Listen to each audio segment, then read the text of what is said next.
사랑하는 성도 여러분, 한 주 동안 평안하시고 주님의 은혜 가운데 잘 지내셨습니까? 우리 옆에 분이랑 인사하겠습니다. 한 주 동안 평안하셨습니까? 예, 멀리서도 인사하겠습니다.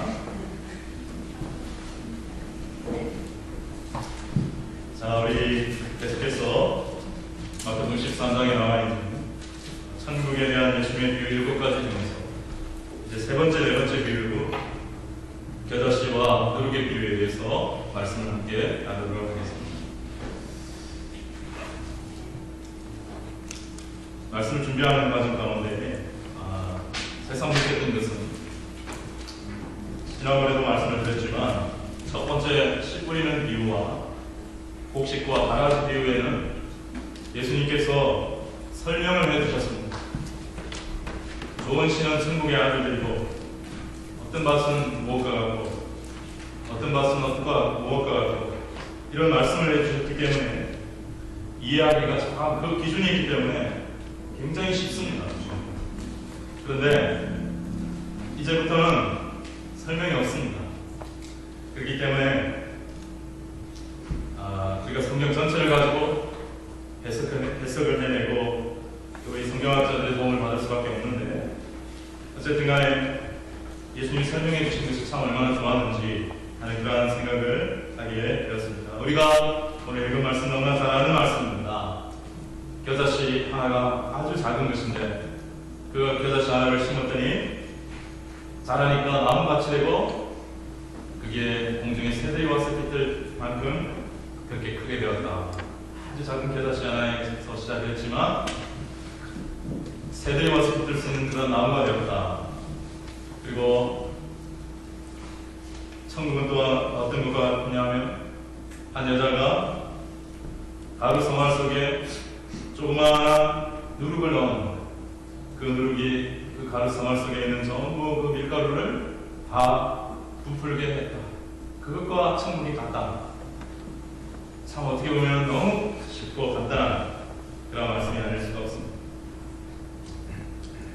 자, 같이 말씀을 묵상하고 나누기를 원하는데 첫 번째 겨자씨 비유에 대해서 한번 말씀을 나누도록 하겠습니다. 천국은 마치 사람이 자기 밭에 갖다 심은 겨자씨 하나를 같다 라고 예수님께서 말씀하셨습니다. 자, 여기 우리가 지난 곡식과 가라지 비유에서 밭은 세상이요 라고 우리 주님께서 말씀을 해주셨습니다. 그래서 이 밭은 세상으로 이해를 해도 될 것 같습니다. 그러면 이 겨자씨를 심은 사람은 누구냐?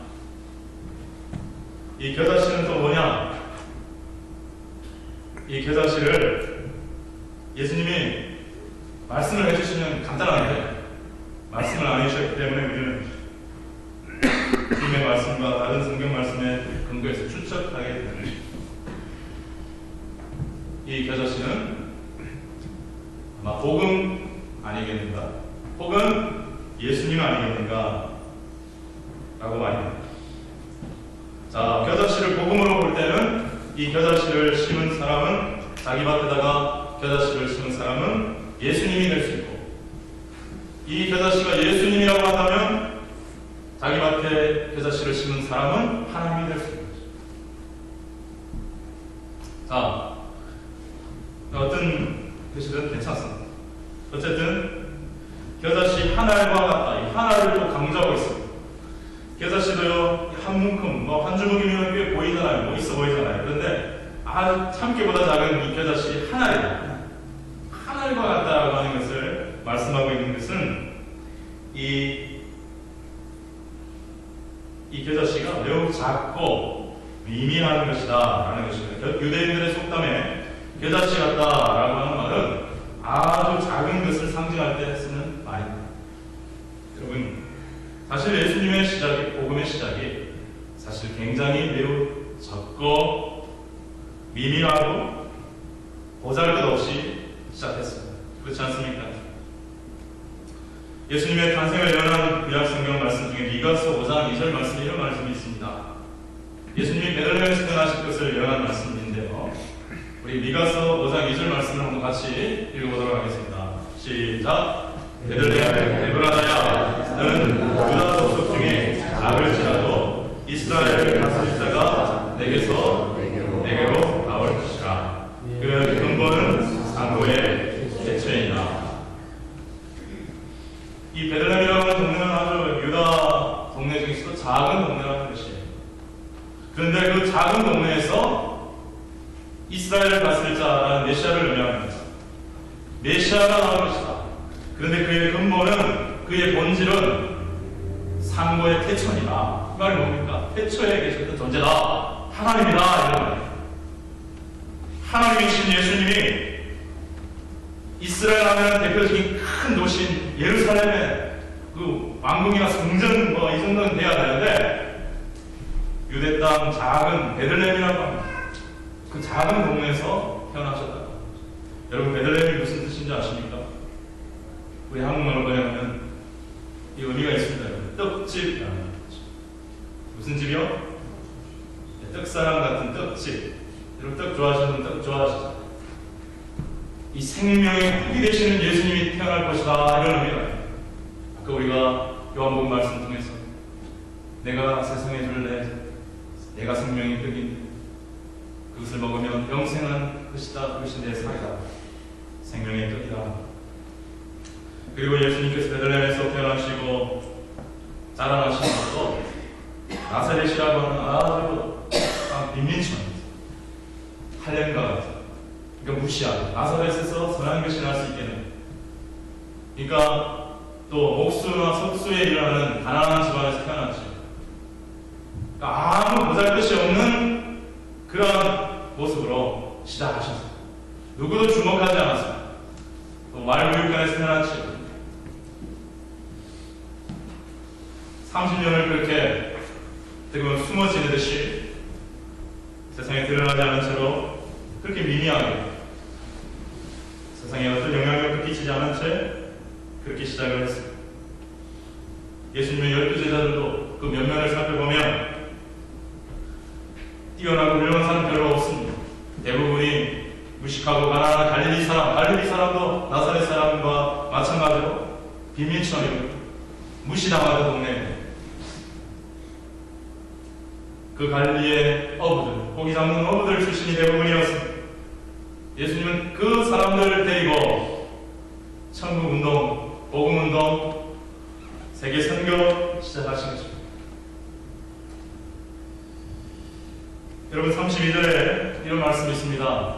우리 같이 한번 읽어보겠습니다. 이렇게 작은 겨자씨알 같은데 그것을 밭에 심었어요. 심은 게 중요합니다. 심은 게 중요합니다. 버리지 아니하시고 포기하지 아니하시고 겨자씨, 복음이라고 할 수 있고 예수님이라고 할 수 있는 이 겨자씨를 이 사람이, 이 하나님이, 예수님이 자기 밭에다가, 이 자기 세상에다가, 자기가 창조한 이 세상에다가 심어주셨다. 그래서 이 씨가 어떻게 되냐면 32절 말씀에 같이 한번 읽도록 하겠습니다. 시작. 이는 모든 씨보다 작은 것이다. 한 번 더 강조를 하는 것입니다. 이 씨는 정말 보잘것이 없었다. 작았다. 어떤 씨보다 보잘것 없었다. 알아주는 씨도 아니었다. 복음도 마찬가지입니다. 예수님도 그렇게 시작하셨습니다. 세상의 어떤 그 종교 지도자들보다 누추하고 초라하게 시작했습니다. 그런데 자라면 이 자라는 과정들이 일어나고 하나님의 놀라운 역사, 은총 가운데 자라는 역사들이 일어나고 자란 후에는 풀보다 커서 나무가 됩니다. 나무가 됩니다. 그 나무에 공중의 새들이 그 나무에 가지에 깃들이게 되는 그러한 상황에 이르기까지. 처음에 시작한 것은 너무 작고 미미했지만 놀라운 큰 변화와 성장이 있었다는 것입니다. 바로 복음의 역사, 교회의 역사, 예수 그리스도의 생명의 역사가 이 교회의 역사를 통해서 증거되고 있습니다. 너무나 보잘것없던 12제자에 그것도 한 명은 배신을 하고 또 다른 사람 뽑았는데 정말 도망도 가고 십자가 앞에서 도망도 가고 부인도 하고 막 별거리를 얻었는데 주님이 약속하신 그 성령을 받고 나니까 부활을 경험하고 나니까 믿음이 생기고 복음이 그들의 심령 속에 누룩같이 역사하니까 그들의 심령이 막 하늘나라 천국의 생명과 소망과 기쁨으로 부수기 시작하니까 그 보잘것없었던 그 12제자들을 통해서 그리고 그 외에 또 주님을 믿게 된 사람들을 통해서 그 놀라운 복음의 역사에 12명에서 70명으로 70명에서 120명으로 120명에서 500명으로 500명에서 3,000명으로 3,000명에서 5,000명으로 5,000명에서 이렇게 귀하고 역사적으로 느는 이러한 놀라운 역사를 이루게 되었다는 것입니다. 그래서 우리가 이 겨자씨 비유에서 생각해 볼 수 있는 것은 천국 복음은 예수님의 이 생명운동은 작고 미미한 것에서 시작하지만 크게 역사한다, 크게 성장한다라는 이 변개할 수 없는 이 사실을 우리에게 메시지로 던져주고 있습니다. 천국의 복음은 이 예수님의 생명운동은 비록 작게 시작한다 할지라도 그 속에 복음이 있고 예수의 생명이 있으면 반드시 아름답게 성장하고 변화된다. 여러분 믿으시면 아멘을 주께 영광을 주시기 바랍니다. 아멘. 자, 근데 두 번째 포인트를 우리가 놓치지 말아야 하겠습니다. 그와 같이 성장하고 커진다. 근데 무조건 성장하느냐, 또 커지면 나느냐. 여기서 우리가 한 가지 뒤집어, 그러니까 정리하고 가슴에 또 새겨야 할 한 가지가 있다면, 커져도 그 작게 시작된 것을 절대 잊지 마라. 절대 복음은, 천국은, 예수님은 작은 자리, 낮은 자리에서 시작됐다는 걸 잊으면 다행이다. 성경은 그걸 굉장히 경고하고 있습니다. 교회가 큰 물을 짓고 처음에는 판자 같은 교회, 천막교회 시작했던 우리 한국의 많은 교회들이 대형 교회들이 되고 자기들이 작기 시작한 예수의 생명, 예수의 복음에서 겸손하게 하나님의 은혜를 구해서 이렇게 커진 것을 망각하게 되면 엄청난 무서운 일이라는 거죠. 그래서 성경은 그걸 강조하고 있고 이미 경고하고 있었습니다. 오늘 우리가 그걸 또 잊지 말아야 합니다. 성경에 주된 관심과 또 메시지 중에 하나는 복음이 역사하고 예수님이 역사하는 이 천국이 일어나는데 천국은 커지게 돼 있다. 이걸 강조하면서도 동시에 여전히 성경은 항상 너희가 하나님의 백성이냐, 예수의 복음을 받은 자냐, 작은 자를 기억하라, 낮은 자를 기억하라, 잊지 말아라. 아무리 큰 자가 되고 크게 되어도 항상 그 자세를 놓치지 말아라. 이사야서 60장 22절 말씀을 보면 이런 말씀이 있습니다. 한번 같이 하겠습니다. 시작. 그 작은 자가 성령을 이루고 그 약한 자가 강국을 이루고 때가 되면 나 여호와가 속히 강한 자가 큰 자가 이룬다고 말씀하시는 것이 아니라 약한 자가 작은 자가 된다. 이 약한 자, 작은 자는 주님 앞에, 하나님 앞에 자신이 약하고 작은 자를 인정하는 자라는 것을 의미하지 세상적인 크고 높은 이걸 의미하는 것이 아니라는 것이죠. 여러분 그렇죠? 왕이라 할지라도 주 앞에 죄인을 알고 주의 은혜가 없이는 난 구원받을 수 없다는 걸 알고 예배한다면 작은 자요, 약한 자입니다. 그를 통해서는 항상 주의 은혜가 흘러서 천명을 이루고 하나님의 나라의 강구리는 역사가 일어나는 게 쩔어 있습니다. 그러나 모자랄 것 없는데도 교만해지거나 스스로를 있는 척하거나 강한 척하게 되면 하나님 절대 쓸 수가 없다는 것이죠. 우리는 특히 우리 한국 분들은 가끔 너무나 갑자기 크고 위대한 것에 대한 것을 좋아하는 그런 큰 것을 이루는 것이 가장 좋은 것이라고 잘못된 환상과 착각을 가지고 있는 백성이 아닌가 하는 생각을 해봅니다. 왜냐하면 프레지던트 대통령 큰 대자를 써요. 유니버시티 대학교 대자를 써요. 우리나라는 대자를 쓰죠. 그래서 큰 다리는 무슨 다리? 대교. 여러분 우리 한국 사람들은 큰 거 좋아합니다. 큰 교회도 좋아합니다. 근데 여러분 천국은, 복음은 예수님이 보여주셨어요. 작은 데서, 미미한 데서 시작. 그리고 작은 것을 소중히 여기는 것이 성경이고 하나님 것입니다. 여러분 우리 가정이 복음을 받고 구원받은 것을 들이켜보며 돌이켜보면 참 은혜가 있고 감사한 것은 우리 식구들은 철저하게 불교와 유교와 샤머니즘에 완전히 들어있는 우리 아버님, 우리 어머니는 1년에 10번 이상 제사를 드리는 그런 가정이었어요. 근데 저희 이모 할머니가 예수를 믿게 되고 그 가정을 구원하고 이제 우리 아버지에게 전도했지만 안 됐습니다. 그런데 우리 큰 누님이 그 이모님 집에서 대학 공부를 할 때에 그 누님을 전도했어요. 복음이 들어왔습니다. 누님이 복음을 받고 아주 미미하게 시작했어요. 부모님을 위해서 하나님을 기도하고 전도했지만 속된 말로 시도 안 믿었어요. 반대됐어요. 뭐라고 하는지 아십니까?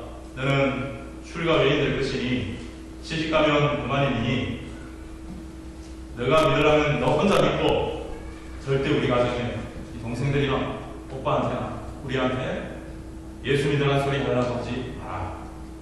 아주 불쾌해하시고 네가 우리 가정이 어떤 가정이 모르느냐. 그때 우리 누님은 참 후원금도 별로 없고 우리 이모 할머니가 물론 도와주셨고 기도해 주셨지만 지원자도 없고 후원자도 없고 가족들 속에서는 외톨이고 10명씩 우리 육남에 우리 할아버지 할머니까지 모시고 살았으니 육남 10명 가족인데 우리 고모와 고모까지 바로 옆집에 붙어 살았으니 12명 우리 고모님은 또 독실한 분이십니다. 이게 12명 중에 한 명 11대 1이에요. 얼마나 외롭습니까? 고독한 복음의 은혜를 받은 누님, 미미한 시작이었지만 주님이 생명이고 주님이 구원이라는 것을 알았기에 눈물로 기도하면서 그 복음을 계속해서 증가하기 위하여 나누기 위하여 기도해나가고 또 도전하고 이렇게 하는 겁니다. 그 겨자씨같이 하늘같이 미미하게 시작된 그 복음의 운동이 이제 누구의 만만한 게 누구예요? 여동생 같이 시집가면 출가 되냐고 우리 아버지한테 소리 들을 수 있는 여동생, 동생에게 타깃을 해서 기도하고 사랑으로 복음 전하여 복음 전달해. 그러니까 이제 작은 누님이 예수를 믿으니까 우리 또 작은 누님의 성격이 또 화끈합니다. 뭐 아니면 못하냐. 이 복음이 참이라면 내가 우리 사랑을 가족 구원하지 않고서 이건 하나님 앞에 죄다라고 할 정도로 몸부림치며 기도하며 매달려. 그렇게 해서 마침내 우리 고모와 고모부는 그게 잘 안 됐지만 또 할아버지 할머니는 일찍 돌아가셨죠. 나머지 가족들이 다 구원받고 부족하지만 저희 가문에서 저희 종도 옆에 나오는 정말 이 은총의 역사하신 하나님을 기억해봅니다. 정말 이게 그대로 또 연약한 그 누님의 그 몸부림과 기도에서 시작이 되었다. 사랑하는 여러분, 우리 예수님께서 우리 하나님께서 사람들을 불러 하나님의 역사를 하나님의 은혜의 구원의 역사를 이루실 때 대표적인 평균적인 원리가 뭐냐면은 스스로 힘있다 강하다라고 생각하는 사람은 안 쓰신다. 그런 사람은 아예 꺾어서 꼬꾸라뜨려서 자기가 하나님 앞에 완전히 죽었다라고 선도할 될 정도로 거꾸로 들이지 않고서는 잘 사용하지 않으셨다. 이게 사도바울입니다. 대부분 하나님께서 하나님의 역사를 위해 쓰셨던 사람들의 면모를 살펴보면 고린도전서 1장 26절에서 28절에 이렇게 말씀하고 있습니다. 네. 다 같이 한번 들어가겠습니다. 시작. 형제들아 너희의 의심을 보라. 그러나 하나님께서 세상에 미련한 것들을 택하사 지혜 있는 자들을 부끄럽게 하시고 세상에 약한 것들을 택하사 강한 것들을 부끄럽게 하려 하십니다. 하나님께서 세상에 선한 것들과 멸시받는 것들과 없는 것들을 택하사 있는 것들을 대하여 하시나. 하나님은요 참 하나님의 그 자존심이랄까 이런 게 하나님 있으신가요? 스스로 지혜 있다라고 하고 하나님 앞에 지혜를 내세우는 자들을 못 보신다. 창조자 앞에서 피조물인 인간이 지혜롭다 하면 교만을 떠는 것을 못 보신다. 차라리 하나님 앞에 내가 미련하고 나는 무지합니다 라고 엎드리고 인정하는 큰 자를 하나님 기뻐하신다. 또 스스로 창조자 하나님 앞에서 별것도 아닌데 사실 힘이 있다라고 강하다라고 내세우고 주장하는 사람들 하나님이 참 못 봐주시겠다. 이 호흡이 딱 막아버리면 끝인 인생이 스스로 강한 척하고 높이는 것을 못 보십니다. 그러나 하나님께 약하다고 고백하고 하나님 도와주세요라고 하는 사람들은 하나님 기뻐하시고 사용하신다. 스스로 천한 줄 알고, 스스로 멸시받을 존재인 줄 알고, 스스로 죄인인 줄 알고, 스스로 가난한 줄 알고, 스스로 지식도 부족한 줄 알고 주님 앞에 겸손하게 하는 분들은 스스로 있는 척하고 잘난 척하는 그러한 사람들보다 하나님께 쓰임받을 수 있다. 바리새인과 서기관들이 예수님이 세리와 창기와 죄인과 병자들과 귀신 들린 자들과 가난한 자들과 친구가 되어주고 그들에게 복음을 전해주고 그들이 복음에 반응할 때에 시기 질투했잖아요.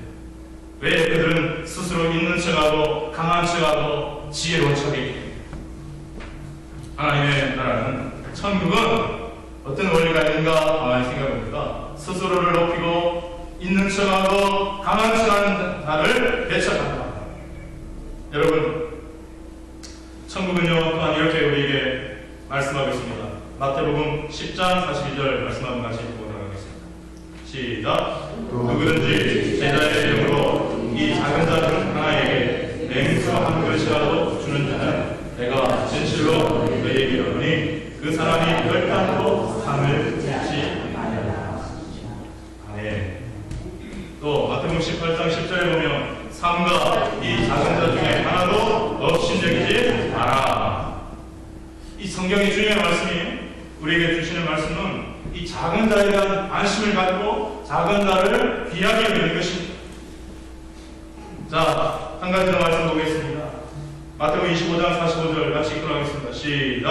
너희가 여기 내 형제 중에 지극히 작은 자 하나에게 한 것이 곧 내게 한 것이라 하시고 이 지극히 작은 자 하나에게 하지 아니한 것이 곧 내게 하지 아니한 것입니다. 여러분, 첫 번째 원리, 중요한 원리라고 생각합니다. 천국 백성은 작은 자 약한 자를 무시하지 않고 오히려 관심과 사랑으로 대하는 자다. 한번 따라하겠습니다. 천국 백성은 작은 자 약한 자를 무시하지 않고 오히려 관심과 사랑으로 대하는 자다. 말을 바꾸면 천국은 작은 자 약한 자에 대한 관심과 사랑 속에 자라나는 것이다. 자, 그리고 두 번째 원리가 있습니다. 이 말씀 우리 같이 읽어보겠습니다. 마태복음 20장 26절부터 27절까지 말씀 같이 읽도록 하겠습니다. 시작. 너희 중에 누구든지 크고자 하는 자는 너희를 숨기는 자가 되고 너희 중에 누구든지 어뜸이 되고자 하는 자는 너희의 종이 되어야. 자, 두 번째 이 중요한 원리를 같이 한번 읽도록 하겠습니다. 천국 백성은 예수님처럼 작은 자도 자기를 낮추고 섬기는 자이다. 이것이 하나님의 원리요 천국의 원리. 천국 백성 중에 이 천국에서 교회에서 이 복음의 세계 속에서 크고자 하는 자는 너희를 섬기는 자가 되어야 되고 누구든지 으뜸이 되고자 하는 큰 자가 되고자 하는 자는 너희의 종이 되어야 합니다. 예수님처럼 말입니다. 예수님처럼 너희 안에 이 마음을 품으라. 빌립보서 2장 6절에서 8절에 사도 바울은 이렇게 말씀하고 있습니다. 너희 안에 이 마음을 품으라. 곧 그리스도 예수의 마음이 그런 근본 하나님의 본체시나 하나님과 동등됨을 취할 것으로 여기지 아니하시고 오히려 자기를 비워 종의 형체를 가지사 사람들과 같이 되셨고 사람의 모양으로 나타나사 자기를 낮추시고 죽기까지 복종하셨으니 곧 십자가에 죽으시고. 예수님은 자기를 낮추시고 죽기까지 복종하십니다. 그래서 그 예수님을 하나님이 높이시고 모든 이름 위에 뛰어난 이름을 주시고 모든 이름이 모든 만물이 그 앞에 불을 끓게 만들어 주셨다라고 말씀합니다. 여러분, 다시 한번 말씀드립니다. 내가 복음 안에서 성장하고 교회가 커지고 축복을 받고 부유해지고 많은 것을 누린다 할지라도 나는 늘 하나님 앞에 보잘것없는 죄인이요 그 측량할 수 없는 은혜로 구원받는 정말 하나님 앞에서 늘 연약한 작은 자임을 잊지 않고 스스로를 낮추며 겸손하며 섬김의 자리에 설 줄 아는 그러한 저와 여러분 되시기를 주님의 이름으로 축복합니다. 그러한 속에서 천국은 변함없이 그 그 속에서 역사할 줄로 믿습니다. 교만해지면, 높아지면 천국은 없어집니다. 천국은 사라집니다. 그러나 낮추고 내가 어디에서 시작했는지, 하나님의 구원이, 예수님의 구원이 어디에서 나를 붙들었는지, 그것을 다시 깨닫고 돌아가는 그 모습 속에 천국은 회복되고 천국은 퍼진다는 것이죠. 그리고 또한 세 번째 원인이 뭐냐면 마태복음 25장 21절 말씀을 같이 한번 읽어보도록 하겠습니다. 다시 들어가겠습니다. 시작. 착하고 충성된 종아, 내가 적은 일에 충성하였으니 내가 많은 것을 내게 하리니. 달란트 비유에서 적은 일이든 작은 일이든 간에 하나님이 주신 것이라는 깨달음과 그 감사 속에서 충성을, 내게 주신 삶, 하나님 주신 삶에 충성을 다하는 그러한 사람, 그 사람에게 누가복음 19장 17절 이렇게 또한 다시 말씀하고 있습니다. 너나에 위해서 말씀드려 같이 읽도록하겠습니다. 시작. 잘하다 착한 종이여, 내가 지극히 작은 것에 충성하였으니 열보의 권세를 찾아. 열보의 권세를 찾아. 여러분, 우리가 때로는 좀 높은 자리에 올랐다, 내가 좀 잘됐다, 신앙이 좀 성장했다 그러면 작은 일만 하려고 그래요. 우리 교회가 커졌다, 작은 교회는 시시하게 올라가요. 안 됩니다. 절대 그러면 안 돼요. 내가 돈이 좀 많다 그러면 가난하고 병든 사람을 시시하게 보내는 마음이 나도 모르게 든다면 안 됩니다. 잘못됩니다. 주님 앞에서는 사실 크고 작은 일이 없습니다. 주님이 주신 일이라면 다 소중하고 귀한 일이 있습니다. 작은 일이라도, 예를 들어 교회 화장실을 청소하는 일이라도 기쁨과 감사하고 충성하는 자에게 더 귀하고 큰 일도 맡겨주시는 우리 주님이신 줄로 믿습니다. 왜 내가 교회 화장실 청소? 내가 왜 새로 오신 우리 교인들에게 반갑게 인사를 해야 돼요? 아니에요, 여러분. 그게 작은 일에 충성하는 거예요. 그러한 충성할 때 하나님께서 그를 귀하게 보시는 줄로 믿습니다. 아멘. 작은 일에 충성하는, 큰 교회가 되어도 작은 자, 여전히 관심, 작은 일에도 관심을 두고, 이러한 속에 천국은 계속해서 살아가고 있습니다. 두 번째 살펴볼 것은 누룩의 비유입니다. 자, 겨자씨 비유가 그와 같다면 이제 누룩의 비유 어떤 뜻일까요? 자, 이 누룩은 여러분들 잘 아다시피 밀가루를 부풀게 하는 역사를 느낍니다. 자, 이 누룩을 어떻게 해석하느냐에 따라서 조금씩 달라질 수 있습니다. 이 누룩이 뭔가를 크게 세 가지로 해석하더라고요. 첫 번째, 복음으로 해석할 수도 있고, 두 번째는 성령으로 해석할 수도 있고, 세 번째는 이 복음과 성령을 받은 그리스도인이라고 해석을 하는 경우도 있습니다. 여자가 이 누룩을 가루수말에 넣었다 했죠. 성경에서는 여자는 보통 교회를 비유할 때가 많습니다. 그래서 이 여자를 교회라가 이유를 해보면, 교회가 이 복음을, 이 누룩, 이 가루수말은 두 가지 뜻이 있는데, 온 세상 혹은 우리 인간의 마음속, 이걸 뜻하는 경우가 있습니다. 그래서 교회가 복음을 전해서 그 사람의 내면에 복음이 들어갔나, 복음의 예수님으로 인하여 성령이 들어온다, 이런 경우를 있을 수 있고요. 그리고 교회가 우리 그리스도인들을 세상에 보내서 복음과 성령을 가진 그리스도인들이 세상 속에 들어가는 것을 의미한다고 이렇게 크게 두 가지로 나눌 수가 있습니다. 어찌되었든 간에 사랑하는 여러분, 이 누룩의 비유에서 우리에게 주는 교훈은 세 가지입니다. 우리 간단하게 여러분에게 잠깐 말씀드립니다. 첫 번째, 이 복음이, 성령이, 예수님이, 십자가가, 부활이 그 어떤 사람의 마음에 들어오면 그의 인생에는 반드시 변화가 일어나게 되는 것입니다. 여러분, 두 번째, 이 누룩을 이제 그리스도인이라고 가정해볼게요. 그리스도인들이 이 누룩의 역할을 감당하기 위해서는 중요한 게 뭐예요? 이 가루의 생활 속으로 들어가야 바로 이 가루라고 하는 이 세상 속으로 들어가야 그 역할을 감당할 수가 있다는 것이죠. 성도여, 어떤 분들은요, 믿는 사람들 속에만 있으려고 하고 그렇게 하려고 하는 그런 생각들이 있어요. 믿지 않는 사람들, 세상을 매일 두려워하고 있는 사람들이 있어요. 저는 사랑으로 여러분에게 말씀을 드리고 싶습니다. 사랑하는 성도 여러분, 세상을 두려워하지 마시고 믿지 않는 사람들을 두려워하지 마시기를 주님의 이름으로 축복합니다. 누룩이 가루 생활 속에 들어가야 그 누룩의 역할, 부풀이한 역할을 할 수 있듯이 복음을 받고 성령을 받고 예수의 생명이 있는 자가 믿지 않는 세상에 들어가서 믿지 않는 사람들을 만나 그들과 친구가 되고 그들 속에 복음과 사랑을 나눠줘야 그들의 변화가 일어날 수 있다 하는 것입니다. 그렇지 않습니까? 그래서 우리 한국교회가 갖고 있는 다른 나라의 교회는 모르겠지만 믿어가면 믿어갈수록 오래 믿으면 믿을수록 믿지 않는 친구가 없어지는 이 현상, 이 잘못된 현상, 철저하게 교회 식구들과 믿는 식구들과만 주로 관계를 하고 믿지 않는 사람들이나 다른 종교를 믿는 사람들은 굉장히 어려운 관계를 맺는 이 부분, 이건 성경적이지 못합니다. 여러분, 소금은 녹아져야 소금이고 빛은 어둠에 비춰져야 빛의 역할을 하는 줄로 믿습니다.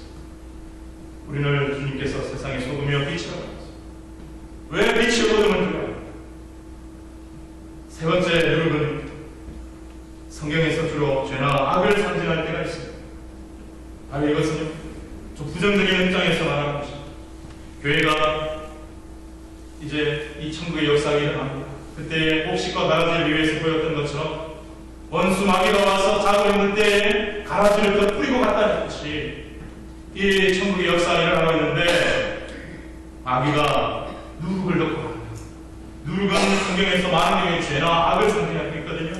그래서 이 천국을 나타내고 복음을 나타내고 하나님의 역사를 나타내는 이 교회, 이 죄, 세상의 세속주의의 악을 누룩처럼 넣는 거예요. 아주 작게 넣지만 그것이 굉장한 발효력을 가지고 있습니다. 그래서 복음과 진리를, 교회를 변질시키려는 사단의 역사를 이 누룩으로 말할 수 있다. 이 두 가지를 우리 같이 봐요. 누룩이 조언적으로 이 복음으로, 성령으로 또는 복음과 성령을 받은 그리스도인으로 우리가 해석할 수도 있지만 동시에 누룩은 악과 죄를 그리스도인들에게 교회에 유입시키는 사단의 역사라고 볼 수도 있다. 그래서 신앙생활을 오래 하고 자신은 예수를 잘 믿는 것 같은데 이 사단이 준 누룩이 들어와서 부풀게 하여 굉장히 잘못된 인격과 잘못된 그러한 신비주의나 이런 잘못된 것들이 신앙의 잘못된 모습을 갖게 할 수도 있다는 것이, 이거는 우리가 굉장히 주의하고 경계해야 합니다. 예수님께서 마태복음 16장 6절에서 이런 말씀을 하셨습니다. 우리 같이 한번 읽어보도록 하겠습니다. 삼가 바리새인과 사두개인들의 누룩을 주시라. 이것은 무엇이냐면 예수님께서 바리새인의 누룩, 바리새인의 교훈, 바리새인의 전통, 바리새인들의 잘못된 것을 주의하라.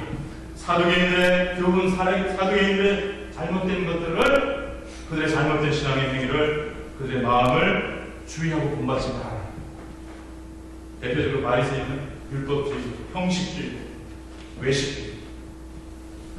이것이 얼마나 무섭은지. 사두개인들은 무엇이냐면 자유주의, 부활도 없고 천사도 없다라고 있습니다. 아주 현실주의이고 세속주의고, 세속적 권력을 통해서 왕의 그 권력에 결탁한 그런 무리들이 바로 사두개인. 바로 이것이 교회가, 우리의 성도가, 우리의 신앙생활에서 주의해야 합니다. 사랑하는 여러분, 마지막 결론을 냈습니다. 겨자씨와 누룩의 공통 교훈은 뭡니까? 어쨌든 복음이 역사하고 천국이 역사하고 예수님이 역사하면 놀라운 성장과 변화를 가져온다는 것이죠. 그리고 그 변화를 가져오는 원동력은 바로 무엇이냐면 겨자씨와 그 누룩 속에 있는 그 생명, 그 생명이 있기 때문에 그 겨자씨가 나무가 되고 누룩의 생명이 있기 때문에 부풀게 한다. 그 생명이 우리 사랑하는 여러분, 저와 여러분에게 이 생명이 있습니다. 이 생명력이 있습니다. 이 생명은 바로 예수님의 십자가의 무엇입니까? 사랑의 생명이 좀 있습니다. 이것은 바로 십자가를 통한 나를 나를 위하여 자기를 부인하고 날마다 십자가를 지고 나를 쫓을 것이니라 말씀하신 그 주님의 음성을 따라 십자가를 통해 자기 부인과 겸손을 이룬 그 자기 부인과 겸손의 생명을 말할 것입니다. 그리고 이것은 바로 예수님의 부활을 믿는 믿음과 부활을 소망하는 그 소망의 생명을 말할 것입니다. 십자가의 그 사랑 때문에 나는 약자를, 작은 자를, 가난한 자를 사랑하고 섬기게 됩니다. 십자가의 그 은혜 때문에 나는 주님 앞에서 나를 부인하고 스스로를 낮추고 늘 주님의 은혜가 없이는 하루도 살 수 없는 자라고 고백합니다. 나의 은혜가 아무것도 아니고 나의 지식은 아무것도 아니라고 늘 겸손하게 말할 수 있는 겸손의 사람이 되고 예수님의 부활을 믿기 때문에 죽음을 두려워하지 않고 강한 믿음 속에서 주님이 다시 오실 것을 소망하며 삶에서 주어진 그 사명을 충성할 수 있는 능력이 여기서 나올 수가 있게 됩니다. 그리고 또한 진리의 영이신 성령님, 누룩이 가루 속에 보이지 않게 역사하는 것처럼 성령께서 우리 안에서 보이지 않게 오셔서 역사하시는 그 성령을 통한 영적 생명, 복음과 성령을 받은 그리스도인들이 세상 속에 들어가 별로 보잘것없어 보이고 약해 보이지만 보이지 않는 속에서 일으키는 그 복음 운동, 그것이 성령의 역사를 통해서 한 영혼 한 영혼을 변화시키는 그 생명, 그 생명력이 바로 저와 여러분에게 있어야 할 생명력인 줄로 믿습니다. 바로 그것이 우리 교회 안에 있어야 할 생명력인 줄로 믿습니다. 정말 우리 이 시간에 한번 말씀을 돌이켜보면서 겸손하게 눈을 감고 주 앞에 기도하는 시간 갖도록 합니다. 내게 이 생명력이, 내게 이 생명력이, 나는 정말 제대로 살아가고 있고 우리 마다운 믿음 안에서 주가 보시기에 바르게 살아가고 있는가 성장하고 나는 그럼에도 불구하고 늘 주님 앞에 작은 자여 낮은 자로 겸손하고 있는가, 나를 낮추고 있는가, 주의 낮은 자, 약한 자, 가난한 자, 병든 자를 주님의 사랑으로 바라보고 있는가, 내 안에 보이지 않지만 성령님은 끊임없이 나를 성령 진리 가운데 인도하시고 주님의 그 생명을 나타내고 증거하는 그 일을 하고 계십니다. 나는 부활의 소망을 갖고 살고 있는가, 다시 오시는 주님 앞에 부끄러운 모습으로 살기를 소원하며 살고 바로 이러한 것들이 생명력에 대해서 물들 수 없는 주의 일을 살아가고 이한 세상을 능력이고 힘있게 살아가게 될 줄 믿습니다. 사랑하는 여러분이 처음 어머니의 뱃속에서 잉태되는 순간 생각해 보십시오. 어머니 품에 안겨 젖을 먹는 그 이야기로 이야기했던 그 애기 시대입니다. 여러분의 인생을 살아봤어요. 여러분의 인생도 얼마나 사실은 미약하고 보잘것없는 작은 것에서 출발했고, 근데 하나님의 선하신 은혜 가운데 인생의 힘을 얻고 나는 인생을 살아요. 지금의 배웠어. 시간이 깨어졌어. 그 사이에 하나님은 나를 예수님의 은혜 가운데 복음으로 십자가로 구원하는 것이죠. 나는 나도가려고 합니다. 너무나 보잘것없고 작은 저 자신을 맡은 나의 인생이었지만 이제 하나님 안에서 예수님 안에서 나는 나무가 되어가고 있습니다. 여러분의 나무는 어떤 나무입니까? 지치고 힘든 새들과 같은 그런 방황하는 영혼들이 찾아와 위로를 얻고 사랑을 누릴 수 있는, 하나님의 사랑을 깨달을 수 있는 그런 나무와 같이 자연에서 생각하고 있습니다. 여러분 왜 하나님으로부터 축복을 받기를 원하십니까?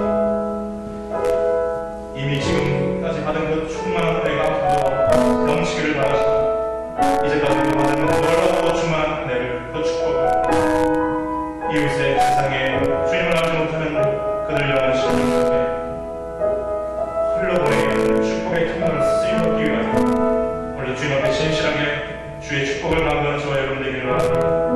우리 이 시간에 한번 주님 앞에 간절히 기도할 때 주님의 생명이 있게 하여 주시고 복음의 생명이 있게 하여 주시고 내 안에 천국이 자라게 하여 주시고 크게 성장하게 하여 주시고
우리 안에 천국이 이루어지고 있고 자라고 있는 줄로 믿습니다.